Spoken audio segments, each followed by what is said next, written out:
Hello everyone, my name is Miha and welcome to my chessrealm YouTube channel. This is the fourth video on this channel and today I am going to show you a game between Murray Chandler and Vassily Ivanchuk. It was played in Manila interzonal tournament in 1990.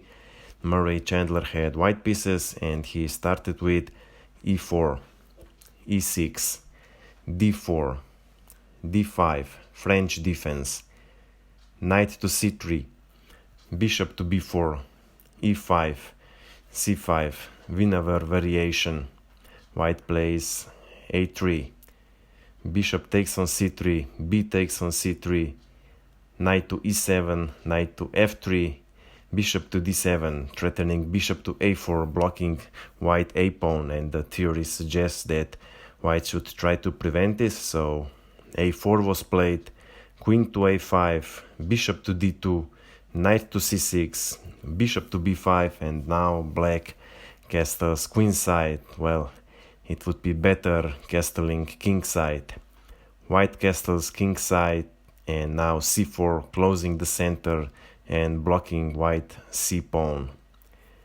White played bishop to c1, and you might think that c3 pawn is for free because no one is defending it.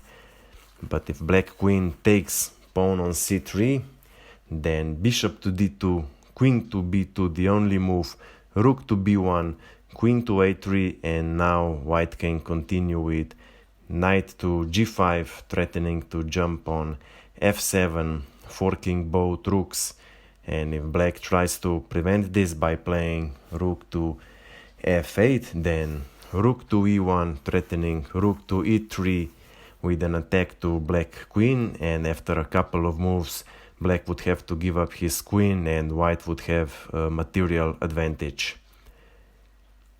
In the game, black played f6, queen to e1, rook from h to e8, bishop to a3, and you can see in this position e5 pawn has covering d6 square, which is a strong outpost, so black was probably afraid of bishop getting to d6, limiting the movement of black king, so black runs with the king to b8, and now bishop takes on c6. Black cannot recapture with bishop because bishop is defending e6 pawn, which is, by the way, x-rayed by white queen, so knight takes on c6, queen to e3, king to a8, rook from f to b1, bishop to c8, bishop to d6, and rook to d7.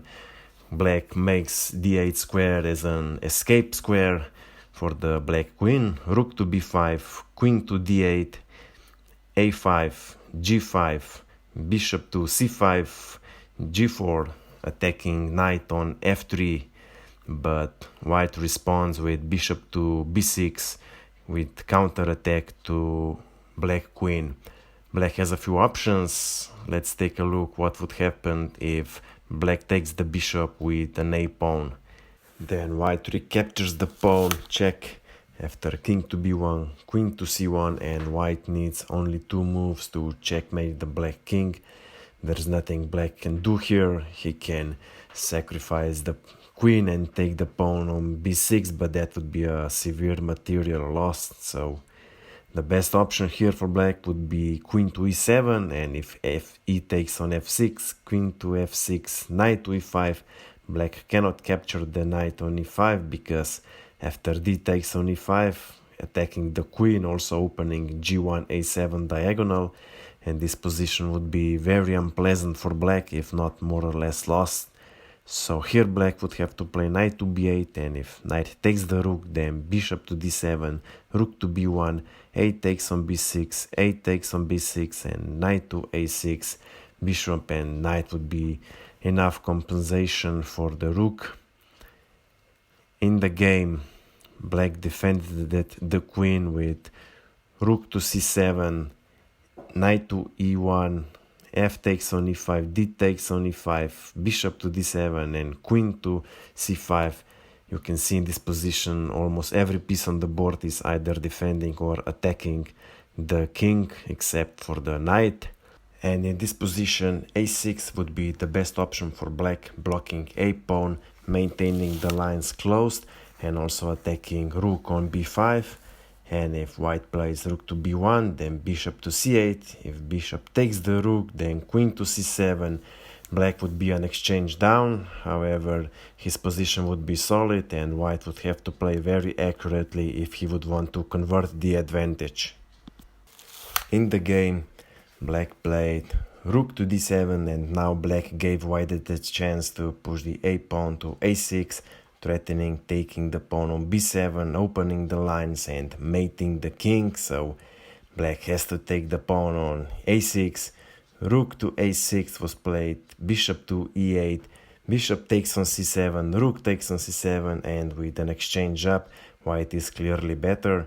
White should have tried to continue the attack somehow, however, white has decided to exchange the material, so queen to d6 was played, queen to d6, e takes on d6, rook to b7, black forces the exchange of rooks. If white wants to run to c5, then rook to b1, king to f1, king to b7, rook to a2 and king to b6, attacking the rook.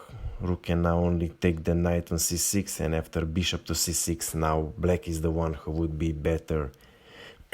So in the game, white took the rook on b7, king to b7, rook to a1, king to c8, rook to b1, and a5. White is an exchange up, however, d6 pawn is going to fall and black also has a solid pawn structure in the center. We will see if white will be able to exploit his advantages.